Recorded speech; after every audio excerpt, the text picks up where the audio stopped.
Bonjour à tous, bonjour Benoît.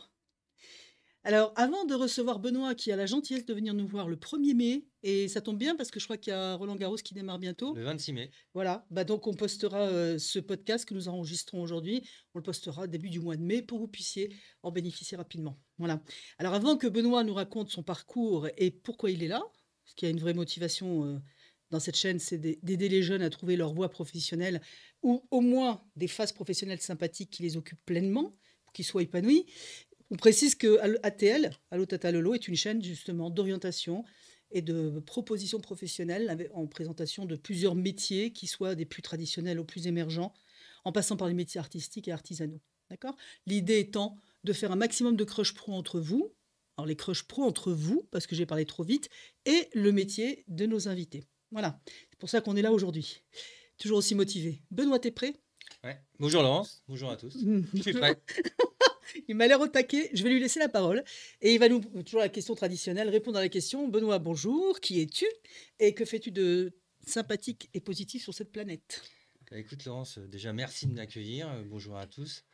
Écoute, ce que je fais sur cette planète, c'est que j'essaye d'être un mari cohérent depuis plus de 25 ans. Je suis papa de deux jeunes filles magnifiques de 23 et 20 ans. Donc déjà, ça m'occupe beaucoup et c'est très très important pour moi. Et professionnellement, j'ai la chance de diriger un service à la Fédération française de tennis qui est là pour développer les activités commerciales et de permettre à de nombreuses entreprises de pouvoir inviter leurs clients afin de les fidéliser, afin de développer leur business au sein des tournois qu'on organise, à savoir le tournoi de Roland Garros que tout le monde connaît, mais aussi le Rolex Paris Master, pardon, qui est un Mhm. tournoi qu'on organise à la fin du mois d'octobre, au début du mois de novembre, qui est un des 10 plus grands tournois du monde, le plus grand tournoi indoor du monde. Et on a aussi, et ce qui est intéressant, et je vous en parlerai peut-être plus longuement tout à l'heure, on a des nouveaux assets, comme on dit aujourd'hui, qui arrivent. Et donc, on a aujourd'hui le padel, qui est un nouveau sport de raquette qui se développe et qui est très, très à la mode. On a Mhm. créé un business club au sein de Roland-Garros pour pouvoir profiter de cet endroit magnifique tout au long de l'année et permettre à des entreprises de venir faire leur business chez nous. Enfin, voilà, donc ça, c'est ma partie professionnelle. D'accord. Alors, ce que tu fais nécessite obligatoirement un vrai degré de passion. Bah voilà, aujourd'hui, moi, j'ai eu la chance, en fait, j'ai un parcours qui est pas très très linéaire, en fait, je sais pas si Eh j'en ben, parle tout de suite. tu es là pour ça. Ben Donc, voilà. dis-nous comment tu es arrivé là, mais surtout les différentes étapes qui t'y ont amené, parce qu'une vie professionnelle, c'est plein d'éléments, de paramètres, dont le hasard, la bonne volonté, plein de choses. Voilà. Benoît Ben va vous moi, raconter. comme je le disais il y a 2 minutes, j'ai une vie qui est professionnelle qui est pas très très linéaire. En fait, je suis issu d'une famille tout à fait normale, avec une maman aimante et qui m'a très bien élevé. Mais au fin fond de l'Orne, en basse Normandie, j'ai suivi un lycée jusqu'à la terminale. Et parallèlement à ça, j'étais plutôt un bon footballeur et j'étais passionné par le foot. Et donc, une fois le bac obtenu, j'ai expliqué à ma mère que j'allais faire des études de droit pour lui faire plaisir. En fait, j'ai passé 3 ans au Stade Malherbe de Caen, payé pour jouer au football. Et bien évidemment, j'ai pas eu ma deuxième année de droit. Mais, Faut euh, pas pousser non plus. mais je me suis vraiment éclaté au foot et ça m'a permis voilà, de rencontrer des gens extraordinaires, de vivre ma passion, de vivre des émotions alors ça peut paraître ridicule, hein, mais de marquer un but devant 2000 personnes, c'est des émotions que vous retrouvez rarement dans la vie de tous les jours, à part quand vos enfants naissent ou voilà. Mais voilà, c'est des choses qui m'ont construite, qui m'ont fait vibrer et que je regrette pas du tout. Ensuite, aux alentours de 20 ans, 22 ans, je me suis bien rendu compte que le football, c'est pas comme aujourd'hui où le salaire moyen d'un footballeur en Ligue 1, c'est 30 ou 40 000 euros. À l'époque, c'était pas du tout ça. C'était quoi à Et peu près quand tu dis à ouais, je l'époque? pense que C'était c'était un SMIC d'accord, plus un boulot à mi-temps chez le président du club qui tenait le d'accord. Leclerc local et qui pouvait vous virer du jour au lendemain. Et puis j'ai senti que la fièvre était un peu retombée. Et donc, en n'ayant pas fait beaucoup d'études et en ayant 22 ans, je me suis posé la question, qu'est-ce que tu veux faire? Et je suis rentré naturellement dans un schéma où je me dis, je vais faire des études plus courtes. Donc, je suis parti sur un BTS. Et le BTS, à l'époque, ça s'appelait communication et action publicitaire. Dans les années 80, c'était très à la mode. Et Mmh. ces gays-là, Tout à fait, c'était c'était la vraiment grande vague. la grande vague, les gens Voilà. branchés, voilà. Bon, La com, la com, la la com, com. la com, c'est un, donc, ça correspondait aussi à mon tempérament qui est plutôt à l'écoute, qui est plutôt un peu extraverti. Voilà, donc j'ai dit, je me lance là-dedans. Et une fois ce diplôme obtenu, bah, on était en juin, donc je me suis dit, bah voilà, trouver un boulot en juin, c'est compliqué, un CDI. Donc je me suis lancé chez Leroy Merlin pour mes 2 mois d'été, pour trouver un job d'été, gagner un peu d'argent. Et il se trouve que je suis tombé avec un directeur de magasin exceptionnel. Bah, c'est le Leroy Merlin de Massy, hein, j'ai rien à cacher. Ah bah, il n'y a rien à cacher. Ouais, bah, Avec des, les avec, gens gentils, les gens qui font beaucoup dans votre vie, avec des gens faut leur rendre exceptionnels hommage. à tous les niveaux et Voilà. qui, au bout de 2 mois, m'ont dit, bah écoute Benoît, t'as pas beaucoup d'études, mais t'as pas l'air trop abruti. Donc, si tu as. Et texto, il m'a dit ça. Il m'a dit, t'es pas Il fallait pas être très. très psychologue non plus pour le Voilà. voir, hein, même Il m'a s'il dit, bah, l'était. si tu as envie de poursuivre l'aventure avec nous, bah, on va te proposer un poste de responsable de rayon. Et du coup, j'ai dit, on y va. On y va parce que j'étais vraiment dans une. J'ai retrouvé un peu la notion du sport dans cette équipe Leroy Merlin. Leroy Merlin, c'est la grande distribution dans les années 80. Donc, c'est un peu le Far West, hein. On démarre, vraiment les choses se font. Des gamins de 20 ans ou 22 ans comme j'avais, on me donnait un carnet de chèques. On me disait, Mmh. tu vas manager 5, 8, 10 personnes. Vraiment, j'avais une autonomie et on travaillait vraiment en équipe. Et j'ai retrouvé un peu ce côté sportif qui m'a vraiment plu.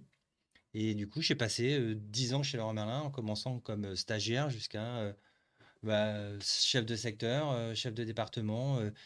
Et quand il a fallu choisir entre un poste de directeur de magasin ou un poste d'acheteur à la centrale d'achat qui se trouve dans le nord, hein. Mmh. Obligatoirement, oui. Et ben, j'ai rencontré ma femme et j'ai décidé de ne pas prendre ni un poste de directeur de magasin parce que j'ai managé 200 personnes et tous les problèmes que ça engendre en termes de ça me plaisait pas. Le plaisir et les problèmes. Voilà. C'est Et de partir dans le intéressant. nord, bah, en ayant rencontré mon épouse qui est toujours la mienne, hein, aujourd'hui. Donc, Donc tu as bien bon, fait. bah oui, j'ai bien fait. Et sur ces entrefaites, je me fais recruter par la Samaritaine à l'époque, qui vient d'être racheté par le groupe LVMH et qui cherche des gens qui sont un peu différents des acheteurs traditionnels des grands magasins avec voilà, toute la lourdeur qu'il y avait. Ils voulaient un peu des jeunes un peu plus péchus qui venaient de la grande distribution. Et j'intègre la Samaritaine Qui vient te chercher en qui fait. vient me Qu'on chercher, comprenne ouais. bien, c'est Mm. important que vous sachiez ça. Là, c'est de la chasse de tête, donc tu as eu la chance d'être approché. Oui, et ben Tu as le répondu. chasseur de tête, le directeur de la Samaritaine de l'époque, lui dit, j'aimerais bien avoir la personne qui a fait le rayon décoration de Massy et le rayon luminaire de Rosny-sous-Bois. Et il se trouve que j'avais fait les deux. Ah Donc, d'accord. Tu cumulais. je cumulais des C'est rayons génial. qui ont plu à cette personne, qui venait de Carrefour, donc qui avait aussi cette démarche C'est le un peu rêve. nouvelle.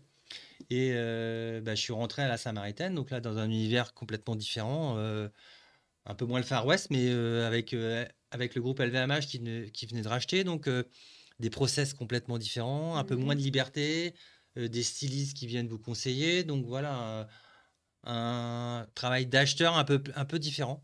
Plus l'esthétique ou pas Bah, spécialement, finalement?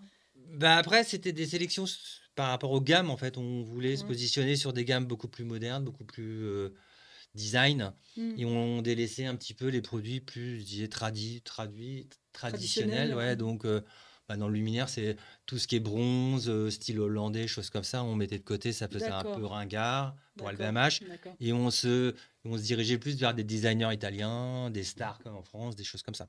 Donc le shift pour toi, là, je suis chasseuse de tête depuis Mm, 40 ans, je peux pas m'empêcher. Le shift pour toi, au niveau du transfert de tes savoir-faire entre la mm, grande distribution et la Samaritaine, mm. finalement, ça s'est fait facilement. Ça s'est Sois fait. pas modeste. Non, non, ça s'est fait très facilement. Et en plus, ce qui Ah, était bien, c'est que j'avais aussi la charge du rayon de la Samaritaine, avec comme objectif d'aller rattraper le BHV, parce qu'en luminaire, c'était la guéguerre. Le hmm. BHV, c'est le plus grand vendeur de luminaire d'Europe. Et la Samaritaine était un peu retombée. Et du coup, bon challenge. Et ce qui me motivait aussi, c'est l'esprit Hmm, compétition, c'est mais de c'est se dire, important. j'achetais des produits, mais après, je gérais aussi l'équipe qui devait vendre les produits que j'ai achetés. Donc, la boucle était bouclée et moi, je m'y sentais très, très bien. Je retrouvais un peu l'exaltation de travailler avec les équipes sur le terrain, d'aller vendre les produits, que ce qu'il y avait dans la grande distribution. Et puis, j'apprenais un nouveau métier un peu plus marketing, un peu plus de réflexion. Mmh. Je travaillais avec des gens extraordinaires. J'ai acheté en Chine, j'ai acheté en Italie. C'est passionnant. Donc du coup, j'ouvrais un peu mon esprit et je côtoyais des gens très intéressants. Donc ça m'enrichissait et ça m'allait très bien. Génial. Et ça a duré combien de temps ça? Ça a duré, Laura Merlin 11 ans et la Samaritaine quasiment 11 ans aussi. C'est des longs cycles, hein, Ouais, ouais. c'est que tu t'es pas ennuyé une seconde? Non. Bon, non, Parce non, que 11 et après, 11, on s'ennuie pas, ça fait 22 ans. Tu as vu passer ça rapidement ou pas? vous avez vu passer ça Bon, rapidement. J'ai vu des équipes évoluer. Donc petit à petit, j'avais aussi cette notion de... je prenais de l'âge, donc j'embauchais des jeunes. Donc j'avais mmh, aussi cette mission et qui me plaît beaucoup, c'est de leur transmettre un savoir-faire, leur transmettre une motivation, une envie.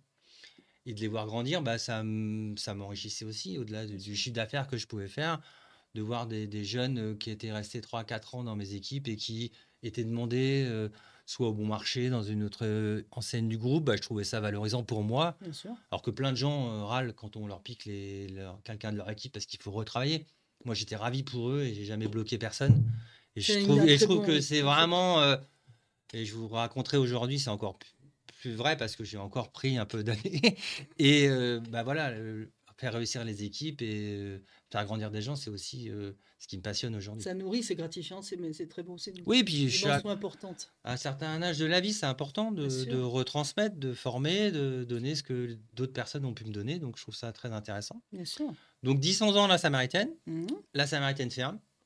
La centrale qui gérait la Samaritaine, le Bon Marché, Franck et Fils, est dissoute pendant les travaux de Franck et Fils et de la Samaritaine, Qui ont duré très qui ont longtemps, duré 10-12 ans avec très longtemps. des empêcheurs de tourner en rond qui ont bien fait leur boulot. Tout à fait. Et me voilà, à un moment donné, une croisée des chemins. J'ai le groupe LVMH qui me dit, écoute, tu peux rebondir chez nous, Mmh. tu peux rebondir chez Sephora, directeur de magasin, tu peux être acheteur. On m'a même proposé, je raconte parce que c'est Mais drôle. c'est très intéressant, oui, bien sûr. J'étais acheteur, vous savez, les stacks Louis Vuitton, il y a 4 petits clous en dessous Ouais. pour éviter que ça se Ça raye. se porte sur le sol Et aussi. ils m'ont proposé d'être acheteur de clous, en fait. Et je devais avoir j'avais un cahier des charges de 80 pages. Et je devais passer 6 mois en Asie pour trouver les bons clous. Et là, je me réfléchis, je suis pas sûr que ça m'éclate Pourquoi? vraiment. C'est pas réducteur? Non, c'est pas réducteur, mais je me voyais pas trop passer ma vie à acheter 4 clous, quoi. Remarque, ils auraient pu te proposer Lens, hein, Oui, c'est vrai, c'est bien. Ouais. ça aurait été pas mal. Et donc, du coup, voilà, cheminement, ça s'arrête le 15 juin, la Samaritaine. Donc, avec mon épouse, on part un mois en vacances, ce qui nous Mmh. était pas forcément arrivé. Mais c'est bon ça permet de Et du coup, décanter. les enfants étaient petits, ils avaient 5 et 2 ans. Donc, je profite vraiment. Et puis, en lisant l'équipe, parce qu'en vacances, je lis l'équipe, hein, des formations Évidemment. professionnelles avec le foot. Et je vois une annonce au Palais des Sports d'Issy-les-Moulineaux, donc à côté de chez moi, où on demande un responsable du Palais des Sports. Et quand je regarde la définition du poste, Ouais. je trouve plein de choses que je sais faire. C'est toi. Gérer des managers, gérer une équipe, gérer des prestataires, trouver des événements. Et donc, voilà, je suis pas, j'ai pas de diplôme, j'ai pas tout ça, mais je me dis, Je sais faire. je pense que je sais faire. Ah oui. Et c'est un milieu qui m'a toujours plu. Voilà, donc j'envoie mon CV, une personne me recrute en me disant, après l'entretien, et moi, s'il y a que moi, je vous prends. Enfin, sauf qu'en fait, vous rentrez dans l'agglomération d'Issy-les-Moulineaux, ils vont vouloir soit un catégorie A de la fonction publique, donc quelqu'un qui a des diplômes, D'accord, soit quelqu'un qui a des diplômes dans le sport. d'accord.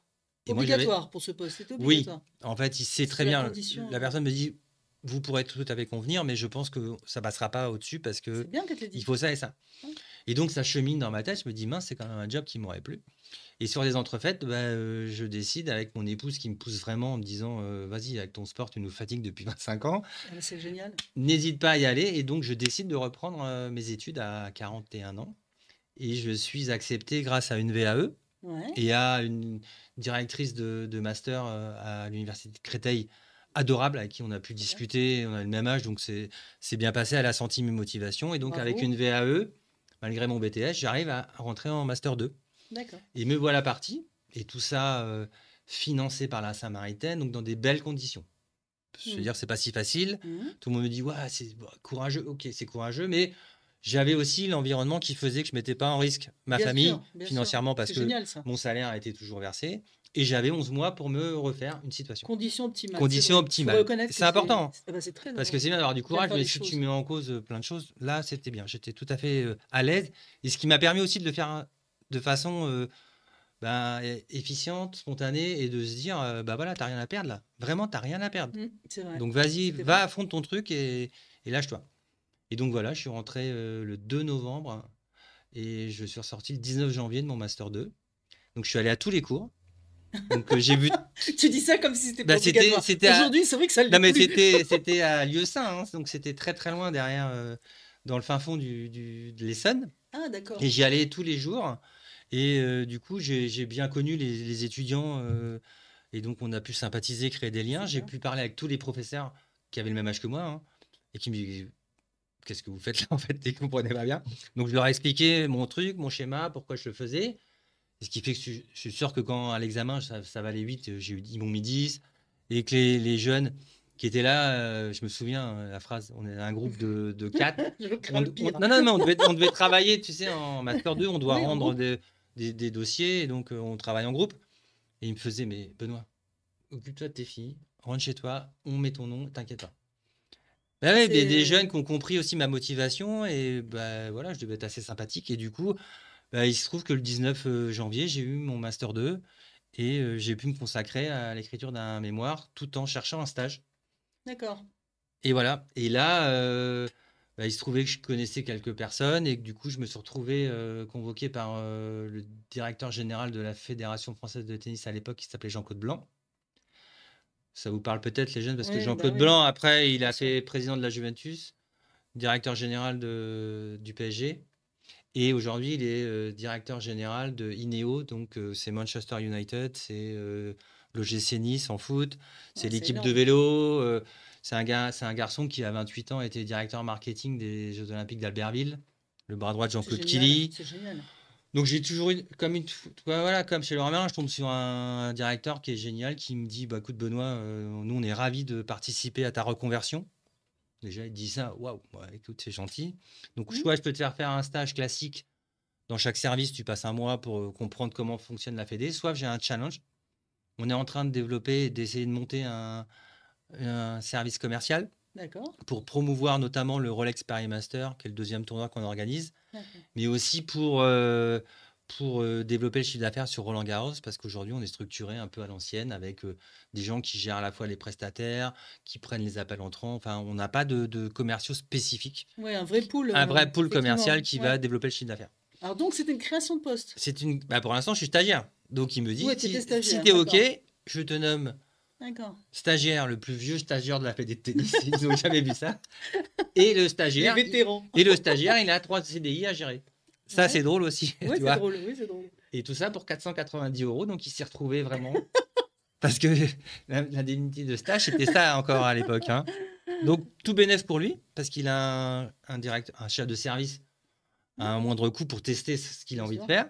Et moi, tout bénef, parce que j'ai un vrai job et je peux mettre à profit tout ce que j'ai appris depuis 20 Et ans de vraies et responsabilités des vraies qui te vont, parce que responsabilités. tu venais pas de n'importe où non Et plus. donc, je Loin de démarre en là. janvier. Il me dit, en décembre, on fait le point. Et si ça marche, Hmm. bah, tu prends le poste. C'est Donc, en génial. plus, une perspective de CDI à la fin. Donc, ça, c'est très important pour vous aussi, les jeunes.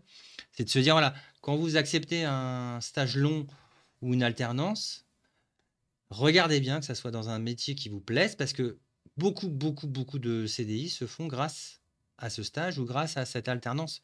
Parce qu'en tant que patron, on vous voit fonctionner. Et si ça fonctionne bien, On a on ne va envie pas se casser la tête à aller d'aller reformer recruter ailleurs. quelqu'un. Et on vous a vu à l'œuvre. C'est pas un entretien où on peut se faire Ouais. avoir, ou Ouais. si une personne est bonne en entretien et derrière. Là, on sait vraiment. On vous a vu fonctionner. Et donc, c'est très, très important quand C'est vous l'idéal. choisissez votre stage C'est l'idéal. de se mettre dans la position de se dire, bah, c'est une boîte dans laquelle j'ai envie d'aller plus loin, c'est une société dans laquelle je pourrais m'investir, et après, charge à vous de Hmm. faire ce qu'il faut. Se projeter comme si, Ouais. de manière à tout donner tout de suite et pas se dire c'est un CDD puis après on passe à autre chose. Déjà, leur donner, les faire rêver sur ce que vous êtes au quotidien, ce que vous pouvez encore devenir de plus en plus. Parler potentiel, quoi. C'est ça qui est important Ouais, ouais, et dans puis les c'est stages. important de savoir si vous pouvez vous fondre dans une équipe, donc vous pouvez Voilà. dire oui, oui, bien sûr, je suis très équipe, je suis très motivé, mais bon, après, on vous voit au quotidien, donc c'est complètement différent. Et faites bien attention à ça. Moi, C'est je vois l'idéal. beaucoup de jeunes qui acceptent des stages tout de suite, mais qui, en fait, c'est pas ça qu'ils ont envie de faire. Donc, c'est dommage. Je trouve qu'on a une seule fois la chance de faire une bonne impression. Donc, choisissez bien vos jobs, choisissez bien vos stages, parce que si la première fois est bonne, bah, Ouais, c'est vrai. ça peut vraiment déboucher sur quelque chose. Ouais, plutôt que de faire le stage Voilà. chez Tartampion ou le comptable du coin Voilà, et ou de dans la trouver d'aller au famille ou Monoprix, c'est très bien le Monoprix, hein, mais d'aller faire un truc au Monoprix ou chez votre tronc qui est j'en perds mes comptable boucles pour d'oreilles. avoir un stage sur une ligne, c'est sur une ligne de votre CV, c'est pas forcément ça l'essentiel. Non, Je crois qu'il faut avoir de la exactement. cohérence. Donc là, tu nous parles de quelque chose d'extrêmement important dans Mm, cette chaîne, parce qu'on parle mm. d'orientation des plus jeunes avant le choix professionnel, mais on parle aussi beaucoup de reconversion. Voilà, du coup, Benoît est l'exemple idéal de reconversion réussie. Voilà, donc c'est pour ça qu'on l'écoute maintenant sur la suite de son parcours, suite à donc cette fin de CDD Et ben et conversion en poste plein. et donc du coup, bah, j'intègre à la fin, on a fait une superbe saison sur le Rolex Paris Master et à la fin, mon stage, bah, il me dit Banco, on y va. Bah, je dis ok, on y va. Ouais, Donc génial. voilà.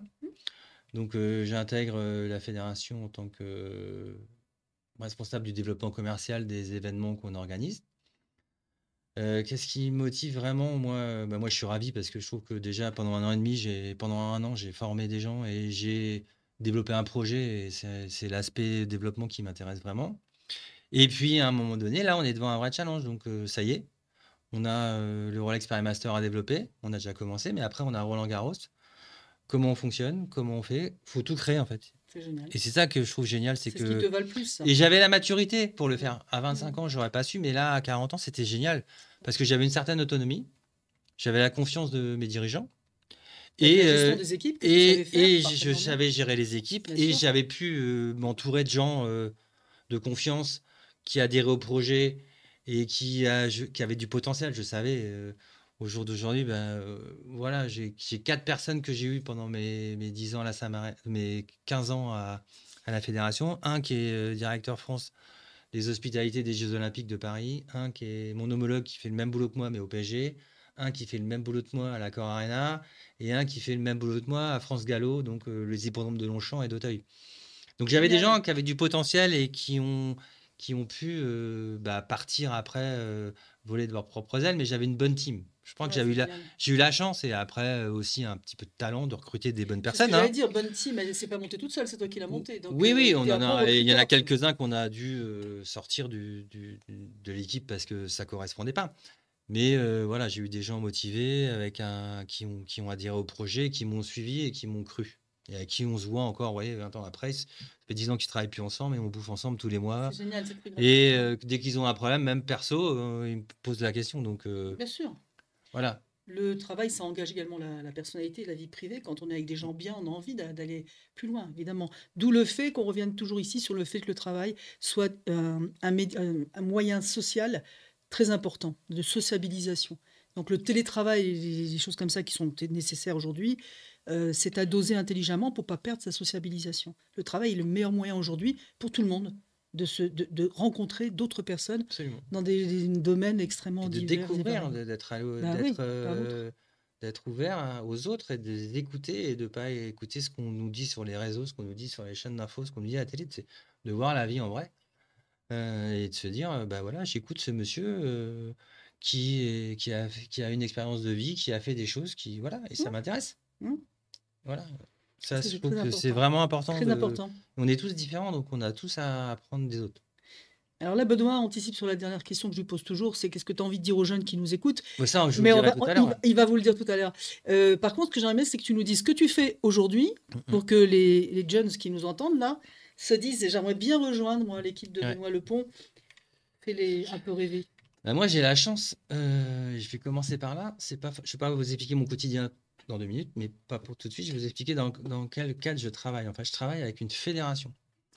Et ça, c'est très, très important dans mon esprit. C'est la Fédération française de tennis.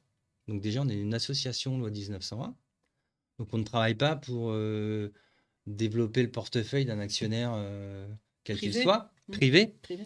Mais on travaille en fait pour permettre aux clubs de tennis de bénéficier de moyens pour pouvoir apprendre le tennis et développer la pratique auprès notamment beaucoup des jeunes. Bien sûr. Et voilà, moi j'ai tendance à dire à mes clients quand ils me posent la question, oui mais non, c'est un peu cher et tout, mais attendez monsieur, moi je travaille pour que les enfants ils aient des balles neuves tous les mercredis à l'entraînement dans leur club. Donc voilà, après, c'est cher pour vous, mais moi, c'est pour ça que je travaille. Je travaille pas pour enrichir un tel ou un tel. Donc déjà, c'est un peu différent dans l'état d'esprit, et ça, j'adore. En fait, ça, c'est la première chose. Donc, je suis dans une instance un petit peu différente d'une entreprise classique, dans le privé. Après, la fédération aussi, c'est un peu paradoxal. On a à la fois du sportif, Ouais, vraiment que sportif. ouais. En fait, on a 3 grands piliers à la fédération. On a un pilier, le sport, donc les équipes de France, le développement de la compétition, créer le nouveau Yannick Noah, hein. Ça fait quand même Mhm, 40 ans qu'on n'a pas gagné un grand chelem, donc mhm. chez les garçons en tout cas. Et donc voilà, il y a cette partie-là, ça qui est commune à toutes les fédérations. Ensuite, il y a la pratique et le développement du sport en France. Donc nous, c'est 1 million de licenciés, 9000 clubs, le premier sport féminin 9000 clubs. ouais, dans Ah, toute je la pensais France. pas que c'était aussi bon. Ah, d'accord. 1 million de licenciés, c'est C'est énorme. beaucoup, hein. Le Ouais, c'est premier beau. sport féminin, D'accord, ça, je parce savais pas non plus. qu'aujourd'hui, Génial. le foot, c'est bien, mais le tennis, c'est un sport mixte et ça marche très bien. Et après, on a la chance, et on est une des seules fédés à développer et exploiter nous-mêmes nos propres tournois. Donc en fait, on a Roland Garros, le Rolex Paris Master, le GPM, c'est le Greenwich Paddle Major, c'est un grand chelem de paddle, Ouais. nouveau sport à la mode. Bercy, ça n'existe plus beaucoup. Bercy, c'est le RPM, ça a Ils été ont arrêté racheté par RPM, Rolex, le d'accord. nom a été Ah, racheté, c'est ça comme ça, s'appelle le d'accord. Rolex Paris D'accord. Master. Ok. Et donc du coup, C'est bien que je sache pas parce que du coup, ça a permis de le préciser. Je n'avais exactement, pas merci compris. Rolex. Pardon, je sais pas de montre. Ah, t'as pas mis laquelle? J'ai pas mis la tienne. Et du coup, et ben, cette partie-là, c'est celle dont je m'occupe, c'est développer les revenus de ces différents assets, différents tournois. Et pour ça, on a créé des offres entreprises. D'accord. Donc, c'est ce que vous voyez quand vous regardez Roland Garros, les petites loges bon, qui sont toujours vides aux heures de déjeuner, mais Oui, qui les se heures de jeu. remplissent, voilà. Et c'est des gens qui achètent un billet, mais une expérience client autour. L'expérience client, c'est un accueil privatif, un desk VIP, un déjeuner dans un espace, un cadeau, la possibilité de s'asseoir et discuter business avec des clients dans un endroit soft et bien décoré. Donc voilà, ça nous permet, en étant un peu trivial, d'un billet qui vaut 100 euros, de le vendre 1000 euros. Voilà. C'est ça, en fait, mon métier. C'est de trouver, de concevoir des produits et après d'avoir une équipe de vente. Et sans mon équipe, il ne se passerait rien, hein, je vous rassure. C'est pas moi qui fais tout seul, hein. Et derrière, on doit vendre à des entreprises et en trouvant le bon argumentaire. Et moi, mes équipes, je leur dis, on n'est pas des vendeurs d'assurance, on ne fait pas du porte-à-porte. Nous, on vend, on se positionne comme consultant. On va voir le directeur ou le directeur commercial d'une société ou le DG, le directeur général, on lui dit voilà, vous avez un produit, vous vendez un produit, c'est votre business model. Qu'est-ce que vous avez besoin? De fidéliser vos clients, de développer en allant chercher des nouveaux clients, de fidéliser vos salariés. Et donc, nous, on a la réponse à tout ça. Grâce à nos tournois, on peut vous permettre de recevoir des clients dans un environnement prestigieux, de créer une relation différente, de fidéliser par le biais de... Voilà, parce que quand vous venez à Roland-Garros, vous arrivez à 11h du matin, vous repartez à 19h le soir. Si vous êtes un tant soit peu bon commercial ou même juste une personne normale qui s'intéresse à l'autre, bah, Ça crée des liens. votre client, vous savez qu'il est marié, qu'il a des enfants, qui sont fichus au tennis Bien sûr. ou qui jouent. Voilà. Et derrière, quand vous appelez, bah, la secrétaire vous dit pas bah non, monsieur machin n'est pas là. Elle vous dit bah, pas de problème, je vous le passe. Bien sûr. Voilà. Bien sûr. Donc Ça voilà, crée des liens, une mon journée. métier, c'est ça en fait, c'est de Bien sûr. permettre de créer, grâce à nos événements tennis, un univers propice au développement commercial des entreprises qui nous font confiance. D'accord. D'accord. C'est très très clair. Alors, juste avant qu'on aille plus loin, est-ce que tu peux expliquer à ceux qui nous écoutent et nous regardent ou nous regardent la constitution de ton équipe? Sans rentrer dans le détail des profils, mais à la louche, ils viennent de quel coin? Est-ce que c'est un peu stéréotypé ou pas du tout? Bah, Ça va permettre d'imaginer de l'autre côté de la caméra. moi, j'ai des profils un peu différents. Ce qui est bien, c'est que j'ai constitué mon équipe. Je suis parti de zéro, quoi. Donc, on avait à la fois mes 2 premiers CDI, c'était un qui avait un master 2 de metteur en scène cinéma. Ce qui prédestine complètement Super. au job de Et commercial. l'autre, il avait, pour venir en stage à la Fédé, il avait repris des études d'agent de la paix. Ouf. Mais quand je l'ai reçu, j'ai vu que le gars, c'était pas un futur Il avait pas passé beaucoup de temps au Carrefour à faire la circulation. C'est quelqu'un de brillant. Son papa avait fait HEC. Il était juste un peu perdu à 22, 23 ans. Il savait pas trop comment faire. Et du coup, j'ai démarré avec ces deux personnes qui sont aujourd'hui directeurs commercial du PSG et directeurs du développement commercial au PSG, les deux. Hein. C'est extra, franchement.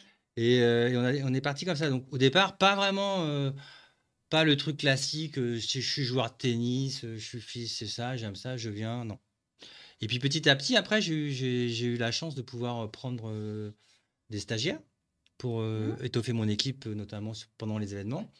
Et là, j'ai eu une personne qui avait fait l'école Boulle, Ouais, génial. une personne qui avait fait une école plus classique, un BTS de vente.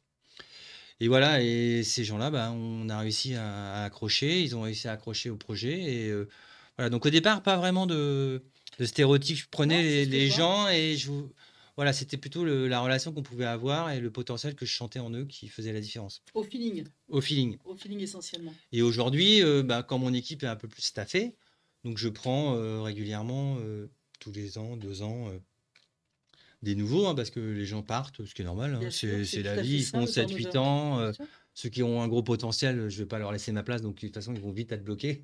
Donc, ils vont voir ce qui se passe ailleurs, et je trouve ça très, très bien. Ça fait Et je les plaisir. encourage à aller. Et donc, aujourd'hui, je reprends plutôt des profils bac plus 4-5 qui sont issus d'écoles de commerce. Mhm. Parce qu'aujourd'hui, il y a beaucoup dans toutes les écoles de commerce, les ESCA, il y a des Master 2 qui sont spécialisés dans le sport. Tout à fait. Donc, c'est gestion de l'événementiel, développement des organisations sportives, gestion des fédérations. Donc, des gens qui ont déjà un profil un peu sport et qui ont émis la volonté dans leurs études de se diriger vers cet univers-là. Et question idiote, est-ce que ceux que tu as dans ton équipe aujourd'hui, par exemple, sont tous des sportifs ou pas spécialement? Ah non, non, non, Pas pas spécialement, pas spécialement. tous, d'accord. Et je sais pas si je dois le dire, mais je dirais presque surtout pas des tennisman. D'accord. Et ben, Explique-nous. parce que le tennis, c'est un sport individuel. On Mhm. pense un peu qu'à soi. Et D'accord. on joue contre quelqu'un d'autre. Et c'est moi, moi, moi. Et aujourd'hui, ben, je viens du foot en plus. Donc, c'est peut-être aussi ça. Mais je préfère prendre des gens qui font Collectif. du sport co. Ouais, bien sûr. Parce que je trouve que moi, mon équipe, c'est pas des individus qui se tirent la bourre pour faire plus de chiffres, qui mettent en cause l'image de la fédération. Non. Nous, on va travailler en équipe, on va travailler intelligemment parce qu'on a l'image de la Fédération française de tennis à défendre. On a l'image de notre tournoi à valoriser. Et en aucun cas, j'ai envie que ces équipes passent pour entre guillemets, des margoulins Bien qui sûr. vendent à tout prix et qui font des one-shots et que derrière, le client se sente lésé. Voilà. Ça marche pas comme ça chez moi. Donc, plutôt des gens qui sortent du sport co. Mais voilà, j'ai aussi embauché là, juste récemment une jeune femme de 29 ans qui vient de la Fédération française en e-sport. Donc, elle qui a une ouverture d'esprit un peu différente, qui a organisé les championnats du monde d'athlétisme en e-sport à Charletti, là, à C'est Paris. super ça comme expérience aussi. Et qui, tous les dimanches, tous les week-ends, était dans voilà, tennis en fauteuil, foot pour les non-voyants. Voilà, et quelqu'un qui a une ouverture d'esprit et qui va pouvoir parler à mes clients. Venez à Roland, mais venez aussi pour l'ensemble de l'œuvre de la Fédération française de tennis. On est très fort en tennis en fauteuil, beaucoup d'inclusion. On met beaucoup d'investissements dans les banlieues pour développer le tennis, Très bien. tennis de Très rue. bien. On est très RSE.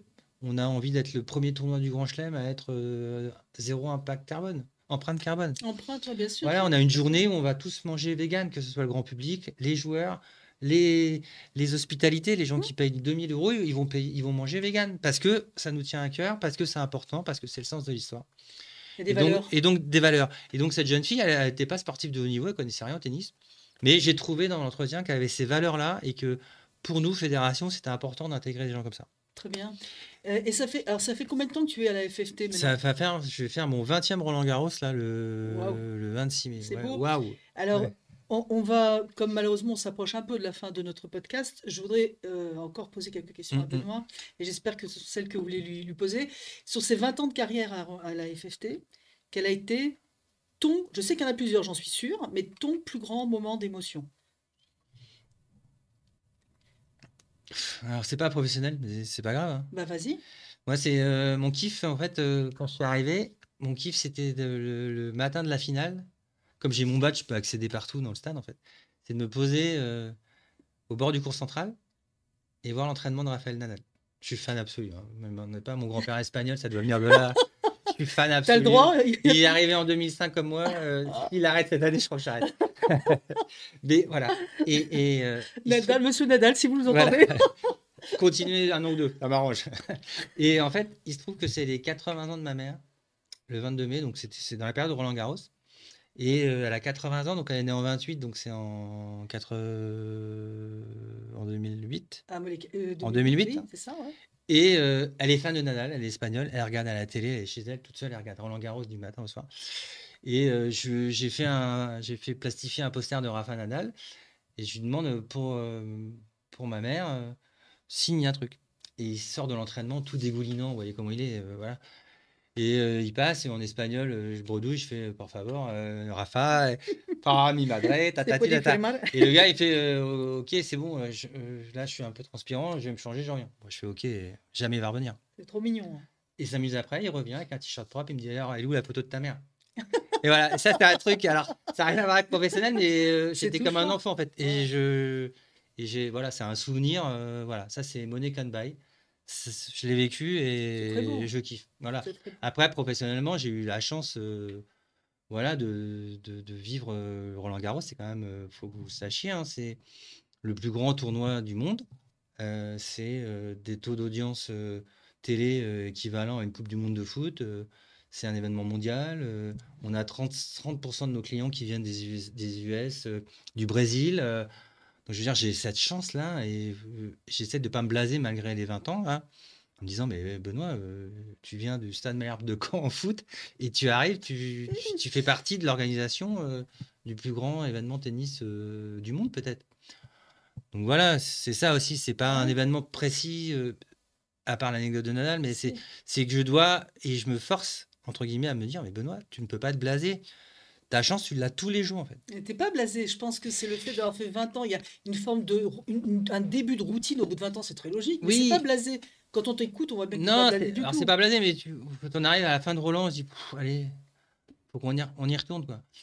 Mais heureusement, on a justement, comme on disait, d'autres tournois qui permettent aussi de mettre un peu de piment dans l'année, d'avoir un rétro-planning qui soit un peu différent tous les ans et qui permettent de ne pas tomber dans une monotonie qui serait un peu Ah, absurde. pour toi, c'est pas possible. Et Non, puis c'est moi, ça ça aussi. m'énerverait assez rapidement. Pour les équipes, c'est important aussi, hein, parce que moi, je suis un peu le chef d'orchestre, hein, c'est parce que c'est moi qui dois leur insuffler l'envie. Quand je les sens comme ça, ou quand je me sens comme ça, je me dis, bah, logiquement, l'équipe va être un peu comme ça, donc je peux pas me permettre. Donc voilà, mon rôle, c'est beaucoup, beaucoup d'animer, en fait. Et plus j'avance, plus mon équipe fait la grosse part du travail. Et moi, j'ai plus un rôle bah, de marketing, Hmm. concevoir des produits plus intelligents. Plus Bah, bien, créatif pour toi, bien plutôt. sûr, grâce à eux, hein, parce que à chaque fois, on fait des réunions, ils me donnent leurs inputs, tout ce qui vient du terrain, c'est important. Mais restructurer un peu tous les produits tous les ans, les adapter au marché, hein. D'ailleurs, ce qui se faisait en 2005, c'est plus pareil que ce qui se fait en 2024, Clairement, il hein. faut suivre. Au jour d'aujourd'hui, on a eu Faut suivre. la crise de 2008, on a eu le Covid, on a eu plein de choses, hein. Les gens n'attendent plus du tout la même chose. Donc voilà, il faut se moderniser tout en restant à un niveau de performance et à une exemplarité que Roland Mhm. Garros exige, hein. Bien sûr, bien sûr, bien Parce sûr. que ce qu'on vend, c'est pas des tringues à rideau, hein. J'en ai vendu, donc c'est pas du tout une Oui, critique, mais oui, vice. c'est pas le même tarif. C'est pas le même tarif. Donc je me dois aussi d'être exigeant sur mes prestataires, sur les personnes qui sont en charge de gérer l'opérationnel, parce que Bien nous, on sûr. vend, moi, je crée un produit, mes équipes et moi, on arrive à le vendre. Mais après, on a des gens aussi, et ce qu'on appelle, nous, le servicing, qui est essentiel. Et il faut que ce soit impeccable, Faut que ça soit exactement. impeccable, que Bien ça soit à la sûr, hauteur de ce qu'on a vendu. bien sûr. Donc, à nous de ne pas survendre et à eux de faire en sorte qu'ils livrent un produit qui correspond à ce qu'on a vendu, parce que c'est essentiel pour le renouvellement, c'est essentiel pour l'image de marque. Voilà. Donc toujours du contrôle quand même, hein, on est d'accord. Ce Mais que tu dis là, aujourd'hui, c'est le minimum, il faut suivre, hein. aujourd'hui, je ne peux plus Ouais. me permettre de dire allez-y, faites-le, et puis moi, Non, non. c'est pas Je possible. suis obligé de contrôler. Et c'est pour ça qu'il ne faut pas s'offusquer. Je pense que les nouvelles générations, j'ai vu un petit. On vous dit allez-y, faites votre job. Et aujourd'hui, je trouve que les générations ont un peu plus de mal à être contrôlées, en fait. Je le dis, Elles le bah, prennent mal. ouais, le prennent personnellement. Le prennent mal. Moi, ce que j'explique à mes équipes, il n'y a aucun jugement de valeur. Je vous ai pris, c'est parce que je pense que vous êtes une bonne personne, vous avez un potentiel, et tout ça. Par contre, si vous faites quelque chose de mal, je vous le dis. Je ne remets pas en cause la confiance que j'ai, Pas du tout, c'est pour potentiellement progresser. l'amitié ou l'affection qu'on peut avoir les uns Bien pour les sûr, autres. Mais par contre, il faut accepter qu'on vous dise les choses. Parce que faut c'est comme ça qu'on progresser. progresse. Absolument, il n'y a pas d'autre choix, hein. Et puis, on n'est pas parfait. Et puis, c'est bien. Moi, mon boss, il me dit, quand je fais un truc pas bien, il me le dit. C'est la base pour Et je trouve ça un avancer. problème. Et quand C'est un la client base. me dit, bah, tu vois, tu m'as vendu un truc, mais là, alors je dirais pas, c'est un cadeau, mais je me dis, c'est quelque chose, c'est des billes, il faut que je m'en serve. Mmh, Parce que lui me le dit et il pourrait me pourrir ou plus jamais revenir. Là, tout à il fait, prend le temps de me le dire et me l'expliquer parce qu'il tout à fait. doit me considérer ou il considère les gens de mon équipe comme des gens bien et que c'est pas forcément de notre responsabilité. Mais il faut vraiment faire attention à ce qu'on vous dit parce que ça doit vous servir et c'est pas forcément un coup de bâton dans le dos. On vous dit les choses en tant que gens respectables Absolument. et c'est pas un jugement de valeur. Au contraire, je trouve que c'est le respect que Bah, d'exprimer exactement, aux bah, gens c'est ce qui va comme dans pas. l'amitié en fait. Exactement, c'est comme ça que ça Si dure. un ami si on fait une bêtise, bah, un On ami se doit vous le doit, on dire. se doit la Sinon, vous n'êtes pas un vérité, ami, ouais. vous êtes juste Ah voilà. ouais, on se doit la vérité avec les gens qui Et, sont chers. et donc, je trouve que c'est en train d'évoluer dans les nouvelles générations et c'est ce que Mmh. j'explique tout de suite aux équipes, aux nouveaux, et je leur explique dès l'entretien. Ah, Moi, je comme suis ça, il pas faut chiant, tisser, ouais. je vais pas être chiant, je suis pas un adjudant-chef. Par contre, quand j'ai quelque chose à vous dire, je vais pas me couper les cheveux en quatre, je vais vous le dire clairement, bing boum, comme je peux faire avec mes enfants Ouais, puis on ou expulse et comme puis je on le fais passe avec à autre mes chose, amis, bien sûr, et on passe à autre chose. bien sûr. Et donc, c'est important aussi de savoir se remettre en cause et savoir entendre. C'est toujours bien d'avoir un miroir, en fait, hein. Mmh. D'avoir des gens qui. Parce qu'on peut être vite. Et on peut être vite. Comment dire Ben, on peut tout simplement, ne serait-ce que quand il n'y a pas la critique de l'autre, quand il n'y a pas l'œil de l'autre, Voilà. le repère, on ne l'a On pas. peut se satisfaire de Soit, quelque chose de médiocre bien et sûr, plus on ne ça s'en rend va, pas compte. et moins bon on est. Donc, c'est toujours Ouais, important donc, d'avoir quelqu'un qui vous challenge. toujours. Et la confiance n'exclut pas le contrôle. D'ailleurs, un Ça, faut très le bon savoir, hein. manager, c'est quelqu'un qui t'aide à pousser les Exactement. limites, comme tu dis. Ça n'exclut pas le contrôle. Alors justement, on va se quitter sur la dernière question qui est très importante. Alors je demande toujours à nos invités, vous avez derrière la caméra des jeunes qui sont en train de travailler derrière, les 25 et 30 ans. Et donc, la question que je vais poser à Benoît, c'est qu'est-ce que tu as envie de dire à ces jeunes-là? Si tu as un mot d'ordre, un leitmotiv, une citation, ce que tu veux, qui te fait avancer tous les jours Mm. depuis des années, dans le bon sens, a priori, ce serait lequel et quel conseil tu as envie de leur donner, en fait? Moi, j'ai une fille de 23 ans, de 20 ans, comme je vous le disais. Donc, voilà, elle arrive presque, la grande arrive presque sur le marché du travail. Donc, c'est quelque chose qui me tient à cœur. Et c'est ce que je lui dis souvent. Et ce que j'ai envie de dire aux jeunes, c'est qu'aujourd'hui, il faut que vous alliez au contact du monde pour comprendre ce qui se passe. Pas rester devant vos écrans à ce ce qu'on vous explique comment se passe la vie, comment se passe ça. Non, il faut que vous ayez la volonté de voyager, de parler anglais, s'il vous plaît, parlez anglais. Ça, c'est... Si vous voulez faire un travail Merci Benoît. dans l'événementiel, dans le C'est la sport base. et même partout, Mm. pour aller parler avec les gens, comprendre leur vie, Bien sûr. parler anglais. Malheureusement, le français n'est pas si autant répandu qu'on le souhaiterait, mais parler anglais, c'est important, c'est essentiel. Et allez voir un peu ce qui se passe ailleurs. Et vous laissez pas dicter votre pensée par ce qu'on vous raconte sur les réseaux ou Endormir même. endormir. Et c'est pas vrai. Il y a plein de choses qu'on nous raconte. Ça se passe pas comme ça dans la vie. Aller voir aux US, c'est pas forcément merveilleux. Aller voir en Asie, c'est pas merveilleux. Aller voir un peu partout, c'est pas merveilleux. Et la France, c'est pas merveilleux, mais je pense que c'est pas mal. Donc, Mais il n'y a pas de parti pris. mais il y a pas de parti pris, mais j'ai eu la chance. Vous voyez, grâce à mon travail, j'ai fait des 4 grands chelems. Donc, j'ai fait l'US Open, j'ai fait Wimbledon, j'ai fait l'Australian Open. Avant, hein, avec la VMA, j'ai fait beaucoup de salons, j'ai fait tous les salons européens. Donc, j'ai quand même vu des gens, j'ai parlé avec des gens. Fondamental. Et j'écoute, moi. Je suis un commercial qui parle. Bah, ça va pas se voir parce que là, Qui parle, mais obligé... qui là, je écoute. suis obligé de parler, mais Ouais, mais qui parle et parce que écoute. c'est un podcast, mais j'écoute plus que je ne parle en fait. Et en fait, vous allez apprendre ça. Les gens adorent qu'on les écoute. Parce qu'aujourd'hui, personne n'écoute plus personne. Et quand vous prenez le temps d'écouter les gens, vous allez avoir une relation qui va être complètement différente. Ça, c'est la première chose que j'ai à vous dire. Ouvrez-vous au monde, ouvrez-vous aux autres et faites-vous votre opinion sur les choses de la vie, voilà, sur le monde. On sait qu'on a tous des grands combats, mais allez-y. C'est important, c'est très important. Ça. Confrontez-vous à des Vivez. gens qui ne sont pas forcément d'accord avec vous et essayez de vous faire votre propre comment dire, votre propre intelligence, votre propre Leur configuration mentale, leur voilà, conviction, leurs c'est votre valeurs. mindset, c'est pas celui Voilà, qu'on c'est pas vous a celui de la imposé. voisine. Ouais, Voilà. tout à fait. Ça, c'est important. Et la deuxième chose que je voudrais vous dire, c'est que soyez exigeants avec vous et soyez exigeants aussi à travers beaucoup de choses. Je veux dire, quand on voit aujourd'hui, quand on écoute les jeunes, oui, en gros, non. Soyez pas en gros, soyez C'est en vrai. précis. Essayez de le faire en précis. Essayez de pas faire mieux, essayez de faire bien. Voilà, et c'est des petites choses, hein, c'est des. Alors, j'espère que vous n'allez pas prendre ça comme des conseils de vieux cons, mais c'est important. Mais même pour vous, c'est important l'exigence que vous allez avoir avec les autres, parce que vous en avez beaucoup et vous avez raison. Mais aussi, et soyez exigeant avec vous-même. Parce qu'en fait, c'est vous qui allez décider de votre vie. Bah, les parcours comme les miens ou comme ceux de Laurence, où on a un ou deux jobs, bah, je pense que ça va un peu se développer. Vous allez peut-être avoir 6, 7, 8 jobs différents dans votre existence. Bien sûr, on vous le souhaite Et d'ailleurs. cette capacité d'adaptation, bah, elle va passer aussi par l'exigence que vous allez vous mettre à vous remettre en cause, à écouter les gens, à prendre des conseils. Et ça, c'est essentiel. Et vous allez vous enrichir. En fait, c'est ça l'essentiel. Mmh. Vous n'allez pas vous enlever quelque chose. Vous allez au contraire, en étant exigeant. C'est ce que je dis à mes enfants, Bien sûr. même au foot, quand vous jouez au foot, ce que je dis, mais meilleur vous allez être au foot, plus rigoureux vous allez être au foot, plus vous allez vous éclater en fait. Parce que mieux vous faites les choses, plus vous prenez de plaisir. Et ça, c'est essentiel. Et ça, si vous avez un truc à retenir, c'est ça. Meilleur vous allez être, bah, plus de plaisir vous allez prendre. Et le but de la vie, c'est de prendre du plaisir et surtout de professionnel. C'est de Sûr. s'éclater et de Bien se sûr. dire, voilà, je vais pas au travail à reculons et ça prend quand même un peu d'heures dans notre vie de tous les jours. Oui, bien sûr, on Et oublie on bien, va hein. travailler de plus en plus vieux, malheureusement. Mais bon, voilà, éclatez-vous. Et si un jour vous avez envie de changer, alors je sais pas si je suis un exemple, mais vous voyez, c'est possible de le faire. Très important. En 4 mois, on peut changer son mindset et de se dire, bah voilà.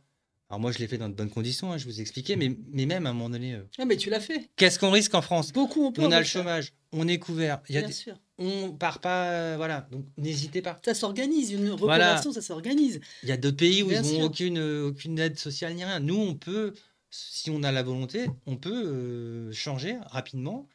Mais après, il va falloir mettre tous les arguments, donc l'exigence, la rigueur, et savoir peut-être aussi à un moment repartir à zéro, de repartir un peu en dessous pour repartir, Pour pour mieux aller beaucoup plus haut, redémarrer, changer de vie. changer de vie. Changer de vie. Et voilà, donc je pense qu'on a la chance en France de pouvoir être aidé à faire plein de choses.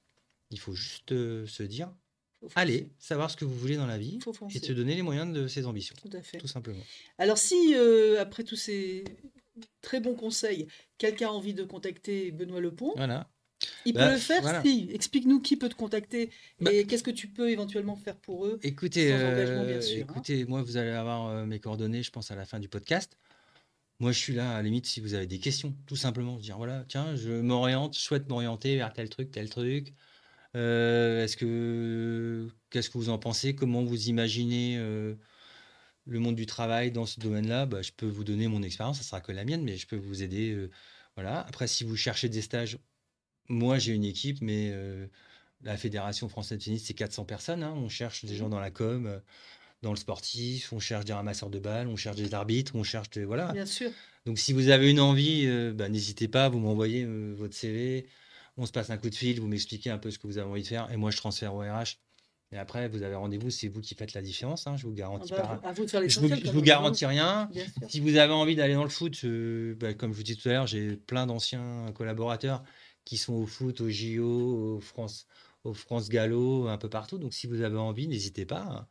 Et moi, C'est super. j'ai du temps pour vous répondre au téléphone. Donc, C'est adorable. envoyez-moi un mail et après, on Commence rentre en par un mail contact. et un CV quand même. Ouais, c'est plus Pour simple parce que gagner le du temps. téléphone, aujourd'hui, On c'est peut un peu pas. compliqué. Non, mais c'est que tu n'auras Et pas puis, le il temps. faut que je cale un peu de de temps, quitte à discuter, qu'on passe Voilà. un quart d'heure, il faut que je bloque un peu Tu dans n'auras mon pas le temps planning. de débroussailler. Non. Donc, par correction vis-à-vis de Mm, Benoît aujourd'hui, envoyer un CV, c'est le minimum, c'est l'ossature. Et après, l'échange peut se faire. Donc, ce sera avec grand plaisir et on te remercie mille fois pour cette très gentille démarche vis-à-vis des jeunes. Parce que c'est pas le tout de parler, encore faut-il passer à l'action vis-à-vis des plus jeunes. D'où la raison de cette création de chaîne, parce que c'est fondamental pour nous de vous aider aujourd'hui. Alors, on va remercier Benoît très chaleureusement pour ce podcast. Merci à J'espère toi, vous aura Laurence. apporté, je t'en prie, c'est un immense plaisir, qui j'espère vous aura apporté beaucoup d'informations et d'émotions par rapport à ce qu'il a déroulé avec beaucoup de sincérité devant vous aujourd'hui. Je rappelle juste le petit leitmotiv de l'émission qui est « Soyez vous-même ». C'est la base ici. C'est comme ça qu'on s'épanouit et qu'on se développe. Et c'est ça qui nous intéresse, nous, c'est que vous soyez heureux. Donc, je remercie Nathan et Maëva qui sont derrière la caméra et qui nous accompagnent toujours aussi bien. Et je remercie encore une fois Benoît pour son extrême gentillesse. Bah, écoute, merci beaucoup Plein de beaux Roland et Garros. plein de courage à vous. Bye bye. Ciao.